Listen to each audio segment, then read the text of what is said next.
It's like all these things. It's like, wow, stars are aligned.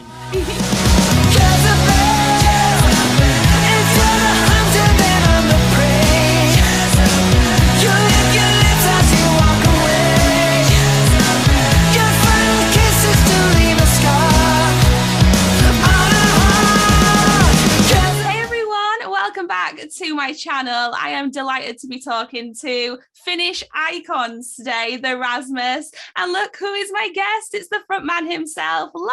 Hello. Hi. How you Hello. doing? All good. How are you? Great. Busy days.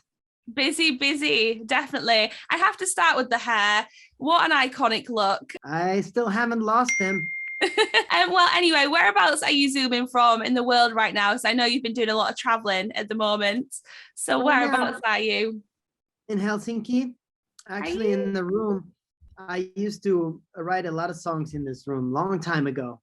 Oh, wow. But now I'm just renting it. It's like my little hideaway place. I come sometimes when I need some privacy. But it's also good to do some interviews here. It's like quiet and nice. Yeah, you could be alone with your thoughts kind of thing. Well, obviously, yeah. I knew that you traveled home recently. I wasn't sure if you were still in Finland, but when you do come back, what do you most look forward to about being home? Well, I've heard my bandmates, you know. Yeah. My best friends. Yeah. I just love them, you know. They're my brothers and like my second family. So it's always fun to return to them. And we don't always meet each other in Finland, you know. We all kind of live in different places. The bass player, he lives in Australia. I live in Hawaii. So sometimes we come together and let's say, let's go to Spain, you know, let's rent a villa, let's go there and let's have a band camp and let's write some songs and just hang out. Yeah. You know, so it's pretty fun. But Finland is, of course, a special place for us because this is, you know, our roots and this is where we're from. But right now, the weather sucks. Oh, I'm in England, so I'm all about the weather sucking. Yeah. Definitely. Well, listen, you formed the Rasmus in 1994, and I want to start with a bit of a lovely little like reminiscing kind of thing, maybe something to look back on. But you've been through so many highs and so many memories, awards, hit songs, and just so much more. I just want to know for you, what does music and this band mean to you? Well, it means everything to me. I think I've always prioritized the band in front of everything, like girlfriends, relationships, you know, school, work, everything is always the band. I always put that in first place. Yeah. It's kind of paid off, but also I had to do a lot of sacrifices in my life for that. Yeah. So it always has looked very easy, but that's the way it's supposed to be, you know. Yeah. It's like I always have to go some hard times and struggle, you know, to get somewhere. It's not the easiest life, but I highly recommend the life of the artist to anyone. You know, it's the best. Sure, that's the other side of it that people don't always see, isn't it? You know, when you're talking about sacrifice and things, that leads me on to actually wondering how you stay motivated throughout the years doing what you do. You know, what is it that really roots you to music and keeps you coming back year after year? Well, it's become a lifestyle. Everything that's happening here, you know, it's pretty much always the same kind of cycle. When you write new songs, you know, that's fun part. That's creating something new is born. It's like part of the diary you're writing. And then another fun part comes right after. That's the studio. You go and play with instruments and just like experiment with the production. And then it's the touring, and you know, like then it's playing the shows, hanging out with your friends, good parties, also seeing the world. We have gone to like 70 different countries with the band to play. It's incredible, you know, how much I've seen because of the music and our band. It's like I feel so lucky. Oh, bless you. No, it's amazing what you've achieved and what you're still achieving, because huge congratulations on the release of Jezebel, which is out now. This is so exciting. If anyone hasn't checked it out yet, what are you doing? Go and check it out. 1 point, I think it was, I can't remember what the point was, but over 1 million views on YouTube in 3 weeks is pretty awesome. I don't know how you're feeling, but that is some going. That's pretty cool, right? Yeah, it's a great moment with the Yeah. band right now. There's a lot of things have happened recently. We one of the founding members, Pauli, he left the band Yeah. last year. Sure. After a lot of years of friendship and playing together. It was very devastating and sad. But pretty soon after that, we realized that, you know, we have to keep going because we still love this band and we want to do this. So we found a great new guitarist. You did? We found a girl. Emilia joined us last September. Yeah. And it's been so great to have her. Such a different vibe, chemistry, energy, everything. Yeah. You know, she really fits in the band. She has similar humor. She has like a similar taste, kind of even the looks, you know. But what she brings with her talent and vibes is something pretty cool. You know, we're very excited about this new beginning of the band.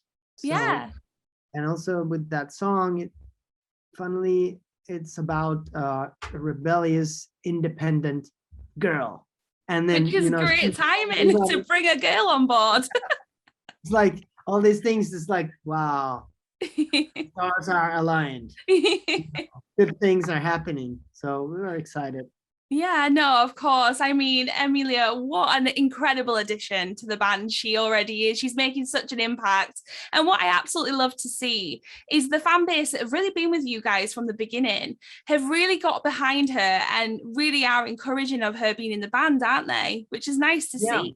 Yeah. I was a bit worried, like what people might say, because I know a lot of, especially hardcore Rasmus fans, they have taken everything so personally and like, and then big changes like this, you know, what are they gonna say about her? And people can be so mean, you know, with their comments and easy just, you know, write shit.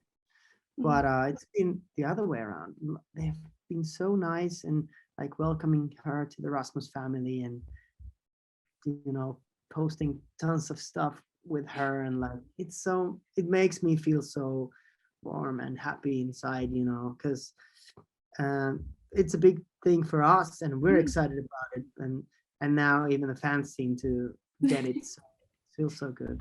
Yeah, they can share that moment with you, which is great. But somebody else sharing the moment with you is, of course, the legend that is Desmond Child, who worked with you on the song Jezebel.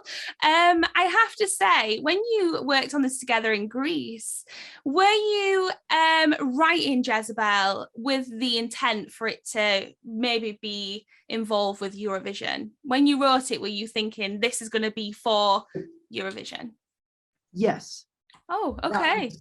Was very much like that. So I had an idea of the song, a tiny demo, and I thought this might have a potential. It was like it has this positive vibe, a little bit different. It sounds like the Rasmus, but there's something about it. And then I thought about the competition and Eurovision, everything. I texted him that, man, I need your help. We gotta write the best song in the world and win the Eurovision Song Contest. Just like that. I know he likes this kind of challenges, you know. You gotta aim high enough to get him excited. So you know, he's the man behind the biggest hits ever. So but it's fun. Like I think you always gotta aim high. I've always done that. Being like overconfident. It's good for you know. You might come down crushing, but who cares? You know, at least you tried. Kind of a drive and be conquering something and being excited about something and just like going, you know, full speed. I could feel that energy coming out of you, even now when you talk about the song, which is great to see.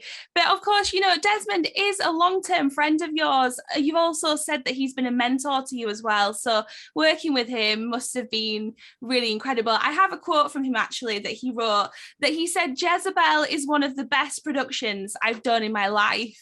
So he's thinking that this collab between you is something he's obviously super proud of. I mean, how does that make you feel? It makes me feel so good because maybe I'm always too humble, but you know, I feel like, you know, he's worked with, you know, Kiss, Bon Jovi, Aerosmith, blah blah blah, Ricky Martin, like big stars, and then now he wants to work with me, a boy from Finland, you know. And first when he contacted me some years ago, I thought it was like a fake email. Like, I knew him. Everything I listened when I was a kid, he had something to do with that, you know. Yeah. Like all the songs I used to like. Wow. So it was it's a great honor for me to work with him, and also I'm learning from him. I'm trying to, you know, suck everything out of him. And it's such a great opportunity, and all these stories he's telling me, and like all the tips, you know, it's incredible. Sure. Yeah. Do you remember what the email said to you when he first got in touch to make you think it was fake? Well, it was nothing special. It was just like, hi, this is Desmond Child. I know that you have your producers, you have your label and blah, blah, blah. You have your world, but I love your band. I would love to work with you. Oh, that's amazing. And, you know, he had heard one song, which was In the Shadows, like 20 years ago. Yeah. And that's why I'm so grateful for that song, because people ask me, like, do you still like that song? Or, you know, of course I do. You know, all these things came true for me because of that song. Yeah, you know? of course. I could have done it without it, but it's like so much more, like the world opened because of that song. Yeah, my gosh, yes. In the Shadows, what a tune. I mean, I think when people think of the Rasmus, they immediately gravitate towards that single, don't they? You know, it went huge, didn't it, in so many countries. And like for you, when you wrote that song, did you anticipate that reaction at the time? Did you think that it had the potential to do as well as it did? You know, because you were talking, weren't you, about having the confidence in yourself to say, actually, we're going to go for this. It's going to be quite good. Did you have that then? I had that feeling that there was something about the song, but also felt that it was very annoying and like, it was like, like a real earworm, you know? Yeah.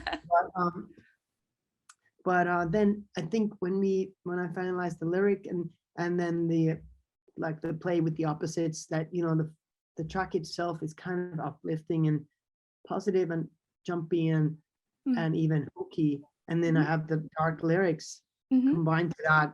I was very pleased with the end results and also the production and everything. So then I felt, okay, I'm pretty happy to release this now and see what people think.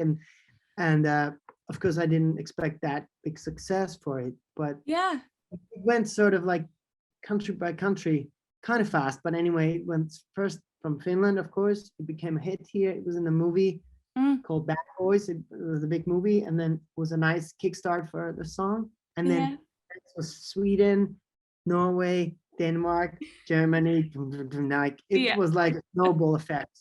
Yeah. Pretty wild. Like just getting all these text messages like, oh, the song is #3 in UK and blah blah blah, you know, like wow. Oh yeah, wow, wild times. But you know, you're talking about this song, obviously that's throwback. Now we've got Jezebel, and it's such a great, like, it's just such a great track because it has elements of the older sound that people recognize of the band, but like newer elements too. And one thing I really liked visually in the music video was the use of color. You've got yellow and black, and I just wondered, you know, because that contrast between your older music videos, like for In the Shadows, which is quite dark, now to bright popping colors. What did yellow symbolize for you with Jezebel, do you think? Well, when we came up with the song, we felt that it had a connection to the past of Mhm. the Rasmus, and especially beginning of 2000. Mhm. And I used to have a white, kind of yellow hair, Yeah. Yeah. back then. So that was like one of the main colors uh, at the time. So we wanted to bring back a color, and I picked yellow because I think with black it's kind of a toxic combination. And with this Definitely. song and with this Jezebel character, she's kind of toxic, like you Yeah. want to be with her, but she's gonna destroy you. So Yeah. it's like dangerous, but it's inviting and Oh, for attractive. sure. It's like the crime scene tape, isn't it? It's Right. that kind Oh, of yeah. Or situation. a bee, like Yeah. black and yellow. Like it's Yeah. in the nature that don't touch this. Yeah. But still Oh, you want to like, can I? no, I love it. I absolutely love it. I'm so excited because obviously I don't know how much you can talk about the album that the song will be featured on at this point. But you do have a lot more new music coming, don't you? So what can you tell us about that right now? Yeah, well, we started working with the album, pretty much when COVID started. Mhm. But then we have all these changes in the band. The guitarist left, and then Empo joined us. Emilia is with us all of a sudden, all this new energy and all these new vibes and Yeah. and creative thoughts. So we thought like, okay, let's work on some more songs. Mhm. Let's record things. Let's make this perfect. Yeah. And then also like aiming for the Eurovisions. Mhm. So it's like so much going on right now. So Mhm. we want to put the album aside a little bit and focus on this. Mm. Hopefully we can go to Italy to represent Finland. That would be amazing. So but it's not gonna be a piece of cake. We still Mm. have to first win in Finland Mhm. on 26th of February, in just like 2 weeks. Yeah. So we have been really hard working, practicing the thing, The developing the performance. Yeah. show. Yeah. It's gonna be pretty amazing, but it's still like 70% there. It's pretty Go. crazy because it's already like it's in 2 weeks in the show, and like it's gonna be great, but it's so challenging technically. I can't Yeah. tell you what it is, but it's like Yeah. gonna be so cool if we can pull it off. I'm sure you will. And of course, best of luck with all of that. And, fingers crossed for you. Seriously, I really, really hope that you manage to do it. I just want to ask you, with Eurovision, people that don't know, I'm sure you do because it's such a huge event. It is all about unity and peace amongst borders and different countries. And what I love about the Rasmus is how you make it work where so many of you like live in different places. So do you feel like with the contest, is that extra little bit special to you because maybe you can relate to that, coming together collectively from different places? Can you feel that like connection to the contest itself? I consider myself as I live on the planet Earth, so to speak. I know there are borders and countries, but I feel like I have a right to enjoy the planet Oh, as a whole, sure and thing. everyone has, Yeah. if you well behaved. Yeah. And different cultures, they have different rules in different countries, and so Yeah. you have to pay attention to that. But Yeah. I feel like this kind of concept that all the countries come together and it's uniting the world, hopefully. Exactly. And this is Yeah. what we need. It's been so devastating couple of years with COVID, and everybody's feeling so sad. And so these kind of positive events are really something we need. Oh yeah, I think definitely now is the right time, isn't it? So it's very, very exciting. I can't wait to hear more about it on your socials. I'll be checking and keeping up to date with what it is you've got going on. Just on a couple of final notes, I do kind of want to mention you have a tour as well coming up later on in the year, October, November. You're doing 5 dates here in the UK, I believe. I'm not sure if you know that for sure. Don't know if you've counted them. But definitely 5 for us here that we can catch you. I just want to know, because obviously all of your years performing and you've not had much chance or opportunity to do it over the pandemic. What do you think is going to run through your head the first time you step back out onto a stage again with this new music? What do you think about when you walk onto a stage? I think it's going to be a very emotional moment. Yeah. I don't even know what's the first gig, maybe in the summer we are able to play some festivals. Yeah. Seems like the world is opening, hopefully now. But I think it's going to be just pure joy to be on stage, because that is like the fruit that you're going to pick in the end after all hard work. Yeah. And it's really something we are waiting for, especially now with Emilia and guitar. We have rehearsed today together, starting to rehearse already the old songs. She has a lot to learn on many songs. Sure. And of course, we haven't played in 2 years, so like it's sounding like crap, but we're having a good time. and that is obviously something we're waiting for, the tour. Yeah. Yes, the tour is going to be lit. It's going to be so good. I can feel how good it's going to be. And, I just think music coming back anyway after this pandemic is so amazing. So I hope you have the best time, but I'm sure you will. And hopefully I get to come and see you as well in the UK. So when I tickets on sale already, or is it soon? Cool. Yeah. Right. So everyone needs to know. On where? Sorry, just repeat that. Yeah, the Rasmus.com. That's the place where to find them. Awesome. We'll link that below so everyone can grab their tickets if they haven't yet. Right, on a couple of final notes, I've got a random question for you. It's one that I do like to ask anybody that I get the opportunity to talk to. Do you have a motto, a saying, or a quote that you like to live your life by? Yeah, it is. Keep it unreal. That's my motto. I love that. That's so good. What is that from? Is that yours? Have you taken that from somewhere else? Yeah, it's mine. It's like my life is pretty much like that. Keep it unreal. Just floating here. Woo-hoo. Feathers, everything, Like, don't take it too seriously. Just like definitely, you're right. Yeah. Well, on a final note as well, for any of your lovely fans and followers that might be watching this video, have you got a message that you would like to send out to them, and anything that you want to let them know, maybe after the pandemic and everything? You've got a lot you want to say. Yeah, well, simply like we just miss you guys. We know that we have so many great, super hardcore fans in UK, and we always come there to tour. We're gonna have five shows this fall, and it's gonna be good to see you all, and hopefully safe to hug you and talk with you and like hang out. That's what we're waiting for. Yeah. Oh, that moment is going to be so special. Listen, Lauri, thank you so much for your time. It's been a pleasure to meet you. Thank you for chatting. Thank you very much. Right. Well, I shall let you get on with whatever you are up to for the rest of the day in Finland. Bye-bye.